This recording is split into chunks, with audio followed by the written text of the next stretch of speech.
Dawn spills over Thebes in soft sheets of gold, sliding across temple columns carved with falcons and lotus crowns, and in a shaded balcony overlooking the Nile, the Pharaoh's daughter stands as though carved from the same stone, watching the servants begin their slow morning rituals with a longing she cannot safely name. She notices one of them, the quiet one, moving with a reverence that feels different from obedience, a man who lifts amphorae not with fear but with purpose, as though the gods might actually be watching him, and something in her chest tightens like a pulled thread begging to unravel. The palace hums with the usual morning chorus, bronze bowls ringing, linen flapping, priests chanting as incense curls upward, but her attention refuses to stray from him, the servant whose presence somehow steadies the air around him. A calm she envies more than any jewelled privilege she inherited. You probably won't survive this part emotionally, but before we go further, take a moment to like the video and subscribe, but only if you genuinely enjoy what I do here, because unwanted devotion has never pleased gods, kings or storytellers attempting to survive palace politics.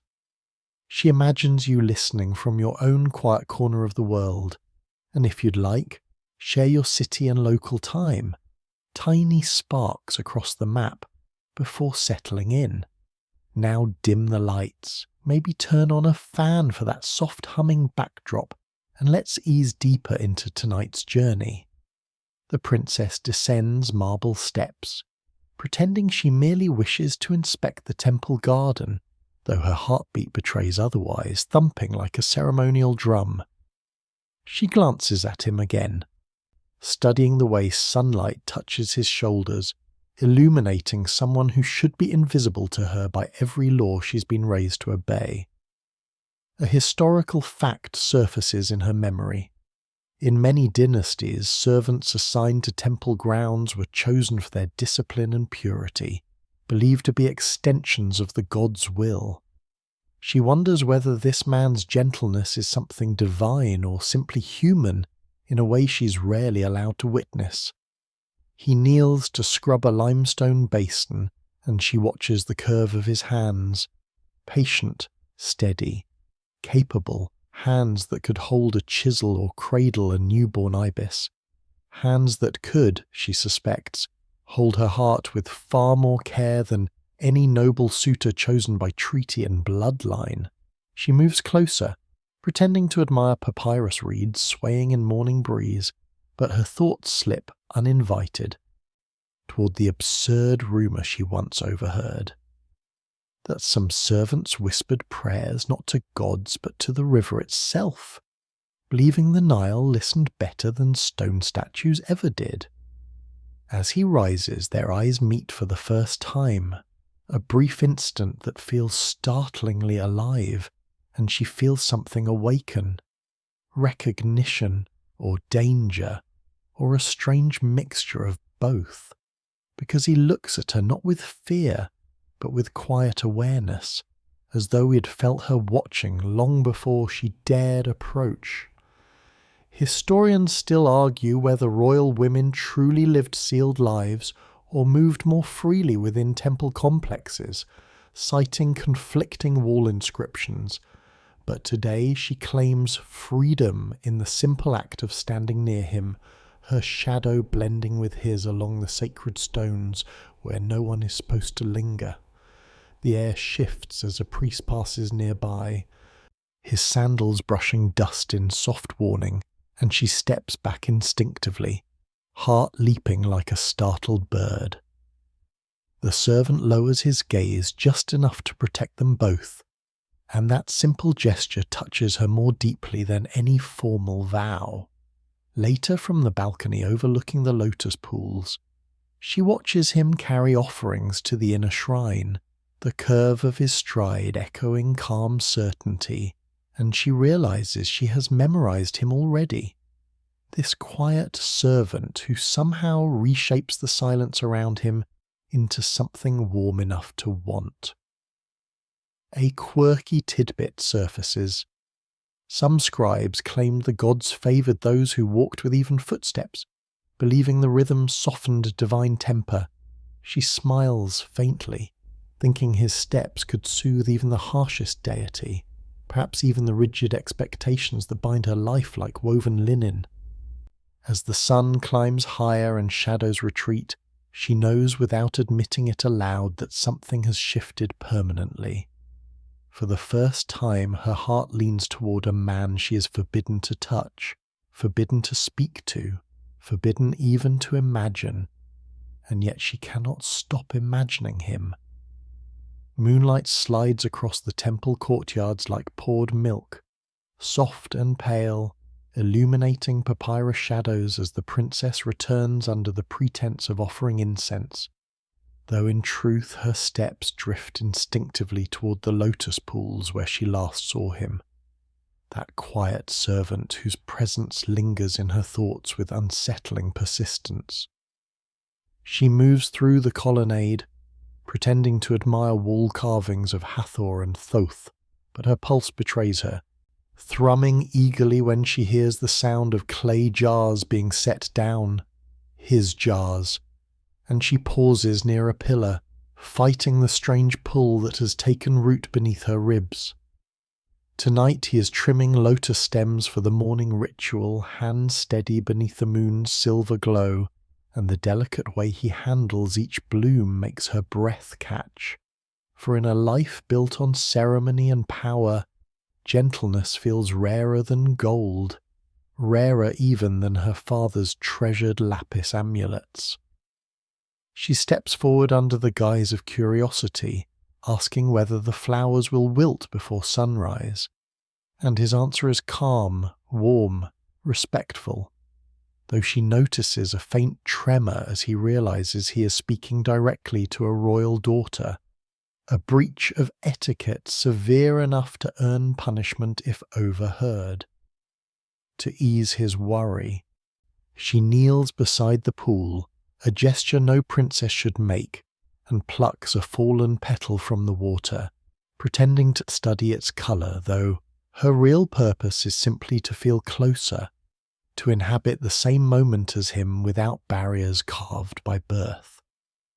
He watches her fingers graze the water's surface, and in that shimmering reflection she senses a softness in his gaze he quickly masks. Still, the fluttering beneath her heartbeat insists she did not imagine it. That brief, unguarded warmth directed at a woman he should never dare approach. A historical fact echoes in her mind. Certain temples employed servants chosen for absolute loyalty, trained to avoid temptation and personal attachment, believed to belong to the gods rather than themselves. She wonders whether he resents that fate or if he has learned to carry devotion like a second skin. He offers her a lotus he's just trimmed, an act bordering on sacrilege if interpreted wrongly, and when their fingers brush lightly, the contact shocks her with its simplicity, an electric whisper of possibility wrapped inside a gesture innocent enough to escape suspicion, yet intimate enough to keep her awake later tonight. She wants to ask his name, but hierarchy locks the question in her throat, so she merely thanks him and studies the lotus, wondering if its quiet bloom mirrors his spirit, hidden beneath duty, waiting for warmth strong enough to coax it into the light. A quirky temple superstition flickers through her thoughts. Some priest claimed lotus flowers chosen under a full moon revealed truths by the following dawn. And she almost laughs, thinking she would welcome any truth, except the one warning her heart to step back before attachment becomes a dangerous offering. They linger longer than propriety allows, speaking of simple things. Water levels, harvest rumours, the coolness of the evening breeze, and yet every exchange feels layered, carrying meanings they tiptoe around, as if the very air conspires to draw them closer while pretending indifference. Historians still argue whether royal women and temple servants ever formed secret bonds, citing fragments of poetry and damaged ostraca that hint at forbidden affection, though scholars debate whether these were metaphors or memories. Tonight, the princess begins to understand how such ancient stories could have been real. The priest overseeing night offerings appears suddenly, his stern gaze sweeping the courtyard, and she instinctively steps back into shadow, heart pounding, while the servant lowers his head and resumes trimming stems with exaggerated formality, their earlier softness vanishing beneath layers of practiced obedience. She should leave, but her feet refuse, anchored by the quiet truth blooming between them, a truth more fragrant than the lotus flowers he gathers, more daring than any risk she took before. And though she slips away into the corridor, her spirit remains by the moonlit pool where his silhouette still moves. As she returns to her chambers, Lotus pressed gently to her chest. She knows tonight has altered the fabric of her fate, weaving a thread she cannot cut without severing something far more vital, the part of herself that awakens only when he looks at her. The following days unfold beneath an uneasy hush, for within the House of Life, the grand temple complex where scribes study healing, astronomy, and sacred texts, the high priest begins watching the princess far too closely, his gaze lingering whenever she drifts near the lotus pools where the servant works. He is a man who reads silence the way scholars read ink, and though no rule has been broken openly, he senses something shifting in the air, some fragile, impermissible current flowing between royal blood and temple dust. And his jealousy sharpens like a ceremonial blade hidden beneath ceremonial warmth. When he summons the servant to assist in cataloguing offerings, the command carries the weight of suspicion, and the princess notices how rigidly the servant bows, how carefully he avoids her eyes, as though looking at her has become dangerous even within the privacy of his own thoughts. She overhears whispers from passing acolytes claiming the high priest recently consulted star charts twice in one night, a rare act rumoured to signal fear rather than devotion, and a small dread settles in her stomach because omens are often interpreted conveniently when powerful men need justification to punish the innocent. Inside the Hall of Reeds, where papyrus sheets dry on wooden racks, the princess pretends to study sacred illustrations while secretly watching the high priest prod the servant with questions disguised as ritual tests.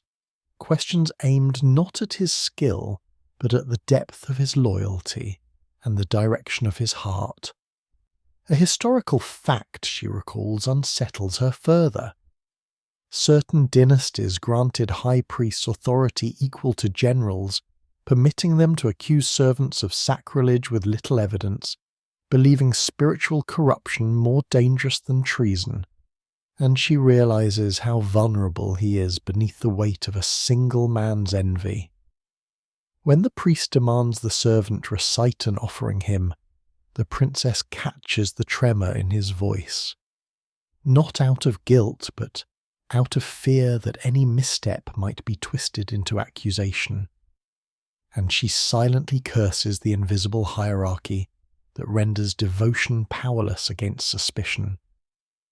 Later she retreats to the lotus pools seeking solace, but even the water seems tense, rippling with wind that arrives without warning. A quirky superstition insists unexpected breezes signal the god's displeasure. Though she doubts divine anger, this, she thinks, feels far more like the stirring of human malice.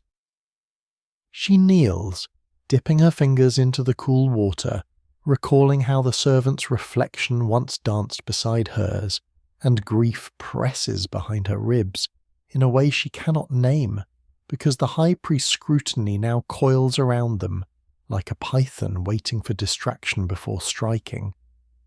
That evening, she receives a sealed papyrus bearing a cryptic blessing from the priest. May your path remain untouched by shadows. But the phrasing chills her. She knows how men in power wield poetic language like traps, padding threats with reverence until victims mistake danger for destiny. Historians still argue whether high priests in this era acted primarily as spiritual guardians or political enforcers, citing contradictory records written centuries apart. But tonight she feels no ambiguity. This man guards not holiness, but influence, and her presence near the servant threatens a balance he refuses to let tip. During the next ritual, her role requires her to stand beside the offering table, and she sees the servant across the courtyard, shoulders drawn tight, eyes lowered, performing tasks with exaggerated precision, as though praying his heartbeat itself does not betray him beneath the priest's unblinking scrutiny. The princess cannot speak to him, cannot offer comfort, cannot even shift her stance without attracting unwanted attention. Yet when his gaze lifts briefly and collides with hers, something fierce and fragile passes between them, an unspoken promise to endure whatever storm now gathers over their names. But the high priest sees the exchange. She feels his attention crackle across the courtyard like static before a sandstorm, and in that moment she understands their secret is no longer safe within the quiet lotus pools. Danger has stepped into the light and begun carving their fate with deliberate care. She leaves the ritual chamber trembling, clutching her sash where her heart races uncontrollably, knowing that the jealousy brewing in the house of life has transformed into something sharper, and that the next omen, real or invented, will become the blade poised above both their lives.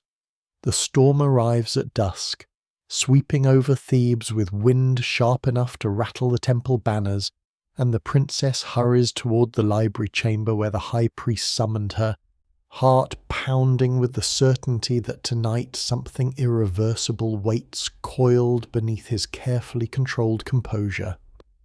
Inside, the torches burn low, casting uneasy shadows across shelves of tablets and scrolls, and at the centre of the room lies a shattered clay oracle tablet, its fragments arranged deliberately, as though someone wished to display not the message it carried, but the violence with which it was broken. The high priest claims the tablet predicted betrayal born of forbidden affection, his voice thick with manufactured sorrow, and though the prophecies' words are too vague to accuse directly, his eyes speak plainly. They search her face for guilt, hungry to confirm suspicions born not from divine will but bruised pride. She kneels to examine the fragments, noticing the imprint of a reed stylus still fresh along one edge, a sign that the oracle was recently altered, perhaps even forged. Fear coils inside her, for to challenge a priest's prophecy is unthinkable, yet accepting it would condemn an innocent man to the gods' imagined wrath. A historical fact surfaces bitterly. Some dynasties allowed priests to reinterpret omens when political convenience demanded it, claiming divine messages were fluid as the Nile, and she realizes this tablet may not reveal fate, but instead the high priest's growing determination to destroy the servant quietly. He urges her to withdraw from temple affairs until the gods clarify their displeasure, a phrase sharpened with menace, and she recognizes the trap. If she obeys, the servant stands alone. If she resists, suspicion will engulf them both, faster than the floodwaters of a Ket season. Later she escapes to the lotus pool to think, kneeling in the moonlit stillness, but the servant finds her there, breath unsteady from being dismissed harshly by the priest, and she sees in his eyes the dawning fear that their stolen glances have placed him in mortal danger he never chose. She tells him softly about the broken tablet, about the prophecy twisted into threat, and he listens in stunned silence, his expression folding inward, as though trying to carry her fear alongside his own. Then he admits he has felt watch for days, footsteps trailing him even during mundane chores. A quirky temple rumour crosses her mind, that cats wandering during rituals were thought to carry messages from Bastet, and when a stray cat pads silently across the pool's edge, she almost laughs at the absurd comfort it brings, though nothing in this moment feels safe enough for superstition. He insists she must distance herself, that her safety matters more than anything he faces, but she refuses, words breaking from her in a whisper harsher than wind, telling him she will not abandon someone whose kindness taught her the shape of freedom in a world carved from obedience. Historians still argue whether royal women ever defied priests openly or moved rebelliously in secret, citing contradictory temple graffiti and half-erased songs, but tonight she becomes the answer, every instinct in her rebelling against a fate arranged by fear, not truth, and certainly not divine design. Their conversation fractures as approaching footsteps echo along the corridor, and she drags him into a narrow alcove, pressing close enough that their breaths tremble in unison as the high priest acolytes pass by, carrying torches that throw searching light across the stones like predators hunting footprints.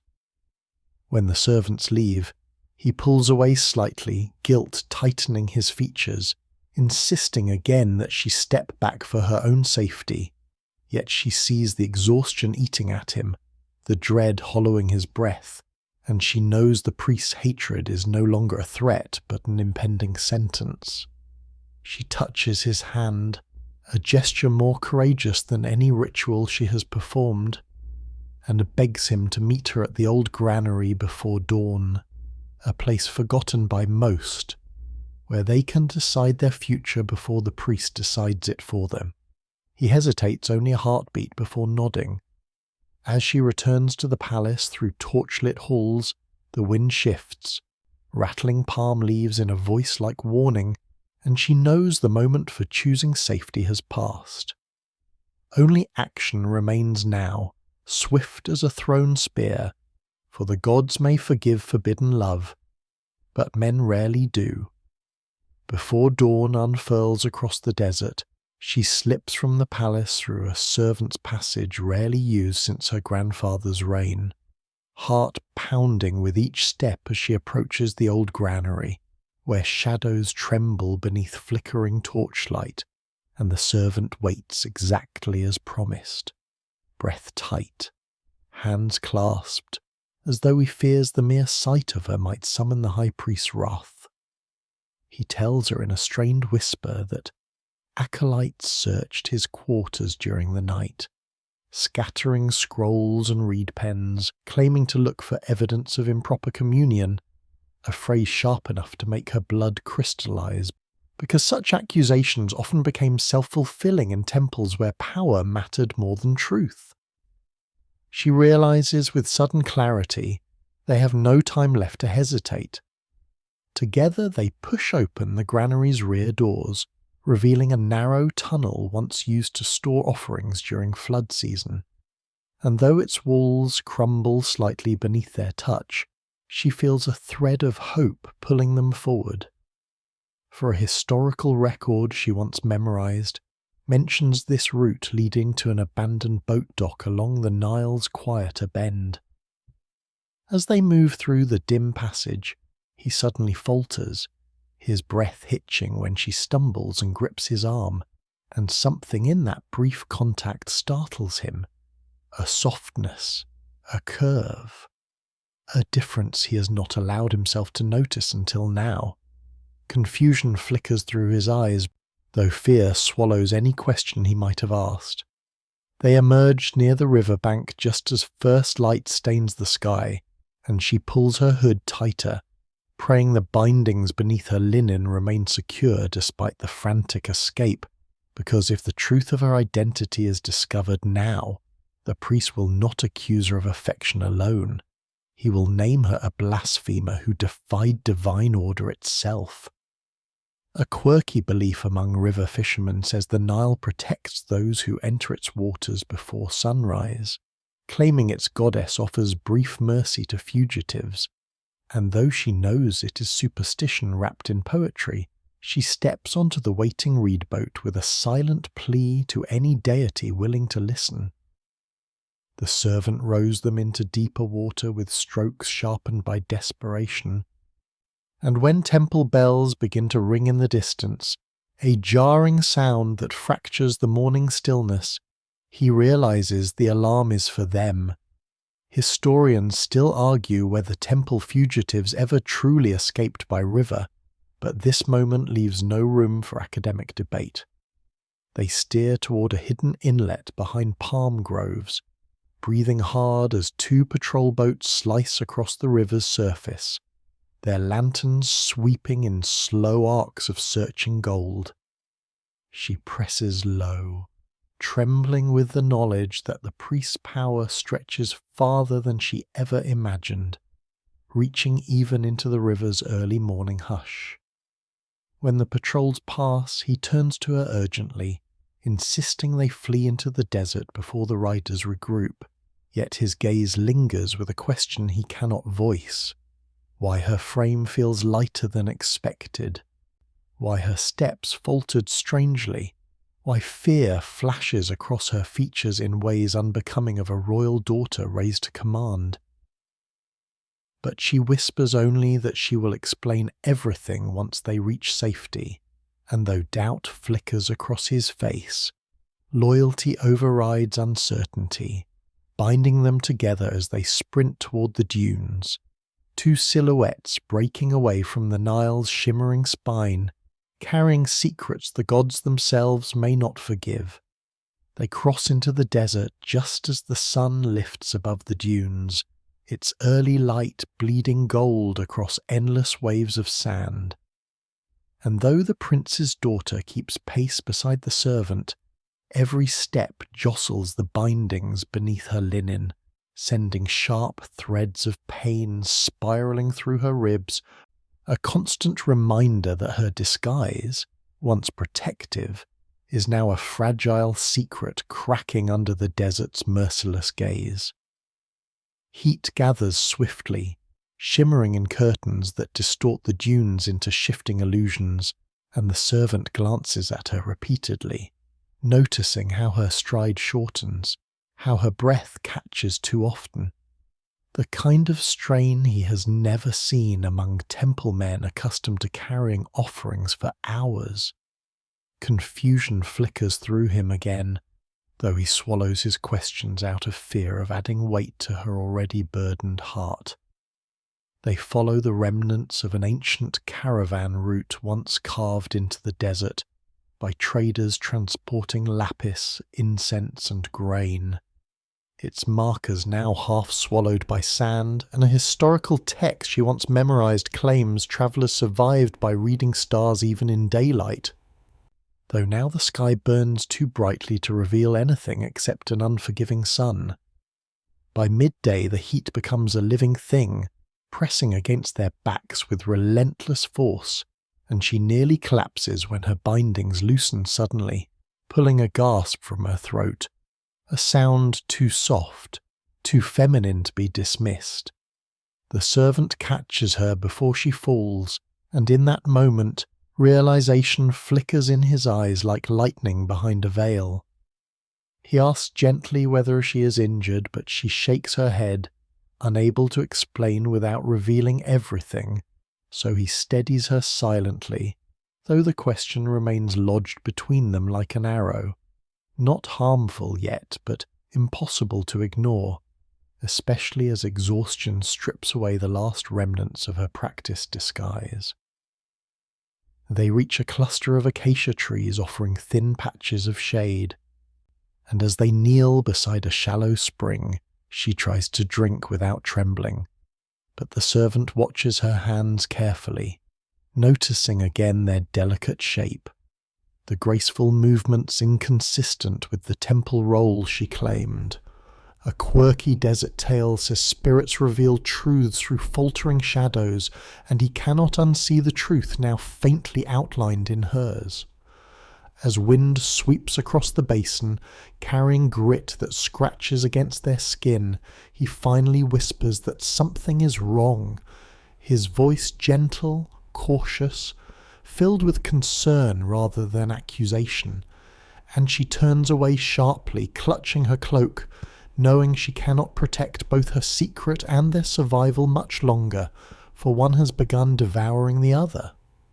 Historians still argue whether fugitives in this era often travelled disguised across gender lines, citing rare papyri describing such daring acts, though scholars debate their authenticity. Yet here she stands, living proof that desperation and hope can twist identity into armour, even as the armour begins to fracture under thirst, heat, and the weight of unspoken truth. When the desert wind shifts suddenly and distant hoofbeats echo across the dunes, the servant grips her arm, urging her to move. Temple riders have found their trail again, shadows cresting the horizon like omen-born silhouettes, and together they flee toward a jagged line of cliffs, promising shelter too small to be seen by hunters. As they run, sand kicking beneath their heels, she feels the world tightening around them, the desert's breath scorching her lungs, her bindings loosening with every step, the servant's lingering glances sharpening with dawning understanding, and she knows the moment of revelation rushes toward them as swiftly as the riders behind, impossible to outrun much longer. They reach the cliffs just as the riders' silhouettes sharpen against the horizon, and the servant pulls her into a narrow crevice carved long ago by seasonal floods, its cool breath a small mercy against the desert's burning mouth. Inside, shadows gather like guardians, cloaking their trembling figures while the hoofbeats outside fracture the silence into shards of rising peril. As they press deeper into the rock, he finally turns to face her, eyes reflecting both fear and confusion, because he has seen too many signs now, the way her breath breaks, the softness in her movements, the shape her cloak fails to conceal, and though he speaks her assumed name, hesitation cracks through the syllables like lightning across dark stone. She averts her gaze, fingers trembling at the bindings beneath her linen, and in that fragile pause she feels truth crowding her ribs, pushing upward with the insistence of a tide. Yet revealing it now risks everything, for he might recoil, or worse, the riders might hear her voice shift into something unmistakably forbidden for a temple servant. He gently lifts her chin, voice low enough to hide beneath the desert wind, asking if she is wounded. No accusation, no suspicion, only concern threaded with something tender, and she feels her resolve fracture, knowing she cannot let him blame himself for what her disguise has forced into silence. A historical detail rises in her mind. During certain eras, women were barred from temple education, denied ink and scrolls unless disguised or blessed with rare exceptions, prompting a handful to mask their identity just to taste knowledge. She wonders whether any of them felt this same tangled mixture of freedom and fear. Outside, the riders' shouts echo faintly, growing distant as they search the wrong ridge, and she releases a breath she didn't realize she held. A quirky belief among desert wanderers claims that cliffs protect secrets better than temples, for stone does not gossip, but today even stone cannot hold back what must be spoken. She tries to answer, to explain, but her voice falters. He reaches for her hands, delicate, trembling, and realization expands fully behind his gaze, a soft shock blooming into understanding. Not anger. His breath catches as he whispers that her disguise no longer protects her, and neither will the lies she forces herself to hold.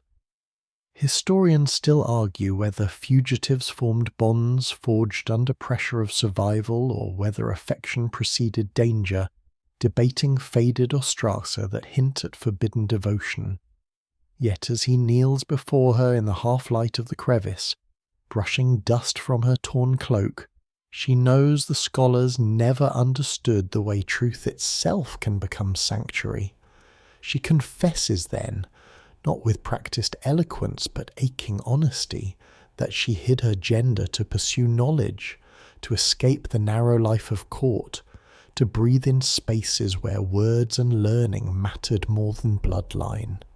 She expects rejection, perhaps horror, but instead sees awe filling the servant's eyes like dawn pouring over the Nile. He vows, quietly but fiercely, that her truth changes nothing except the depth of his loyalty, and as the desert wind carries away the last echo of hoofbeats, she feels something soften inside, an opening, a fragile doorway toward a life not yet shaped, where choosing each other becomes the only prayer they dare offer the gods. When the desert finally exhales into dawn, they leave the safety of the cliffs and follow a narrow path carved by forgotten caravans, its stones warm beneath their feet as though guiding them toward a life neither was meant to enter, yet both now choose, with a devotion stronger than the fear still echoing faintly across the dunes behind them.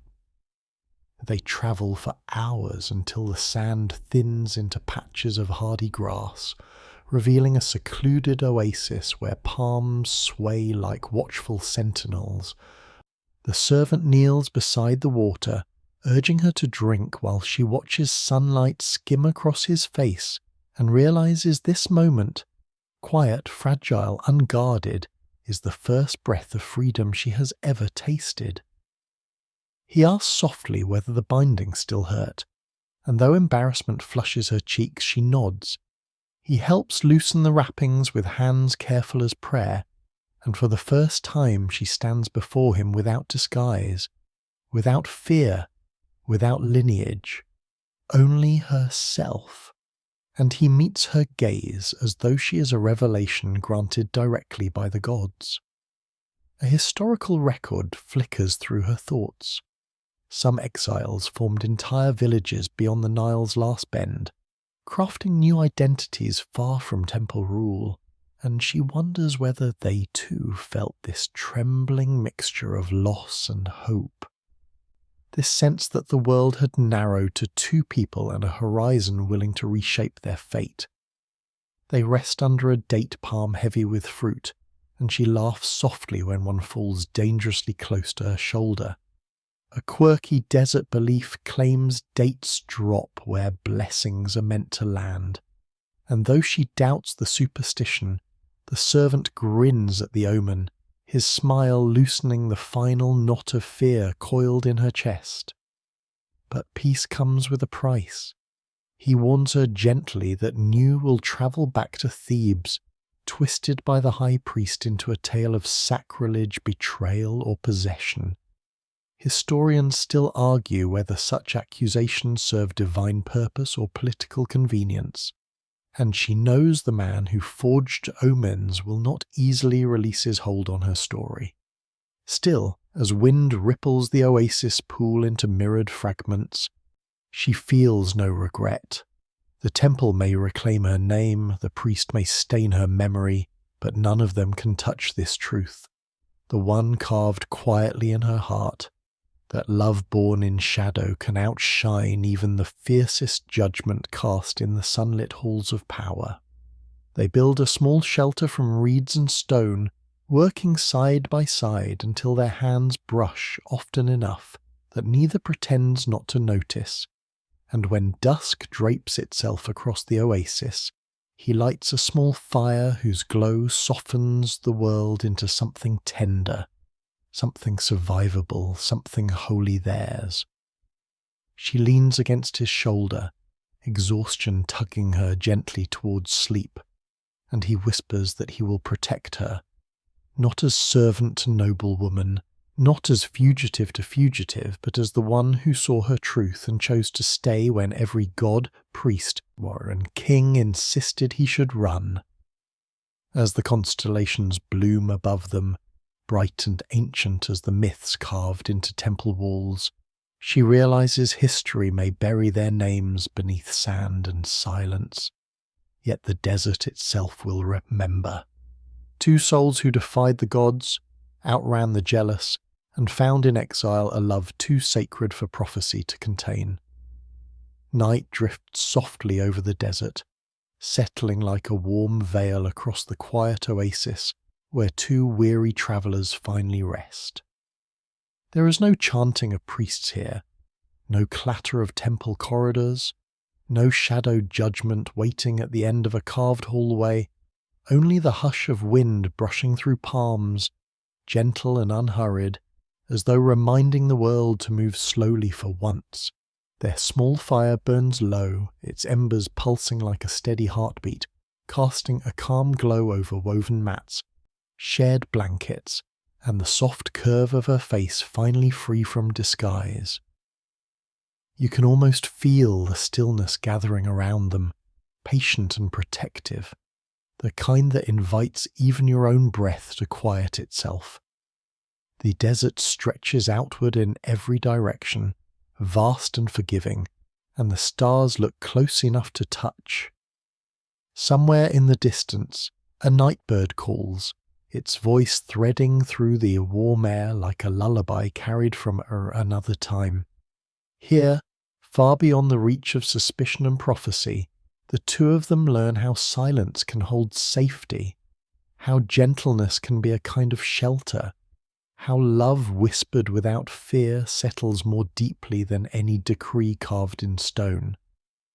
And maybe that is the truth their journey was always moving toward, not the grandeur of destiny or the weight of forbidden longing, but this quiet space where nothing is demanded, nothing is taken, and everything is allowed to soften. So let your shoulders relax.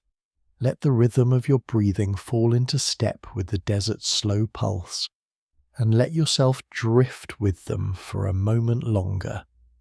End of script. Wishing you a wonderful day ahead. May everything unfold kindly for you.